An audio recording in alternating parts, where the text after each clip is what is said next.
Hi, this is James Joke. I'm host of Webcomics Reviews and Interviews.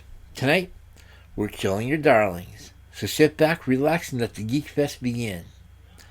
William Faulkner is associated with the quote, "In writing, you must kill all your darlings." Well, this is the part that basically sucks about being a writer. In this case, what he's looking at is that as a writer, that you're going to hit a situation where you're going to do something you really, really love, and then realize that it really, really doesn't work. It's just part of the craft. You know, you've got to learn how to edit yourself, and sometimes editing can hurt. In this case, what I'm looking at is that you're going to come up with something that's going to fall into one of three categories. You've got the really great chapter that you find out actually sucks. That is, you've got a really great flow, you've got some really great pacing, and you've got some really great stuff going on in the chapter, but the chapter doesn't go with the rest of the project. It's just, for one reason or another, something happened, you've got an entirely different style going on, you did something really different than you did the rest of the book, and then you've got to make the decision of, do you kill the rest of the book, or do you just simply delete the chapter? Well, 9 times out of 10, you're going to want to delete the chapter. However, because we are dealing with computers, the really cool thing is you can save the chapter to a different file and, come back to it later and use it as a seed for a different project.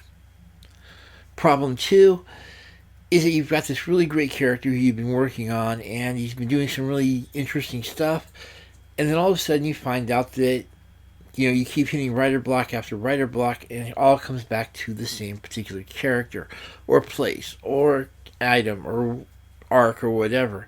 The bottom line is you've got something going on all the way back to the beginning of the project that just isn't working, and you need to eliminate that and root it out and get rid of it in order for the project to go forward. This is one of those situations where writer block can actually help you, because through the writer's block you're going through and trying to figure out exactly what the problem is. Well, if it happens to be a character or a situation or a little arc or whatever, you're going to have to go through and delete it. It's just an unwelcome fact, but no matter how much you love the character or whatever, you need to kill him for the sake of the project.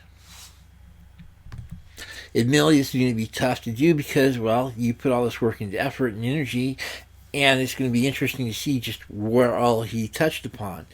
The obvious solution here is either to replace him with a different character and modify the passages from there on, or, well, go into category number 3, which is you find out that the project you're working on totally sucks, and you just simply keep hitting way too many walls on it. It's going to happen. You're going to hit a situation occasionally where the project isn't right for you, or you just don't like the project or something. Don't be afraid to scrap it. This isn't a matter of ego or pride or anything like that. It's just a matter of, mental health, if you will. You've got to realize that sometimes things just aren't going to work. It's just like a working relationship, No matter how much you love the person you're with, this person can be great, the person can be fabulous. You don't want the relationship to end because it means having to start up a entirely new relationship. It's just occasionally, just like in real relationships, the book you're working on or the project you're working on is going to be more toxic than anything else, and you need to get rid of it. Drop it like a hot potato. Of course, us being writers, and we have a certain level of, shall we say, rituals into it, we can't just simply drop something. We actually need to give whatever it is we're dealing with an actual funeral. So, once you've killed your darlings, if it's something that you're really feeling tense about, go out, get a drink, or do whatever it is you want to do to get out of your system. Yeah, if you're a Catholic, this means going out into a church and actually lighting a candle, or holding some sort of quick vigil for it.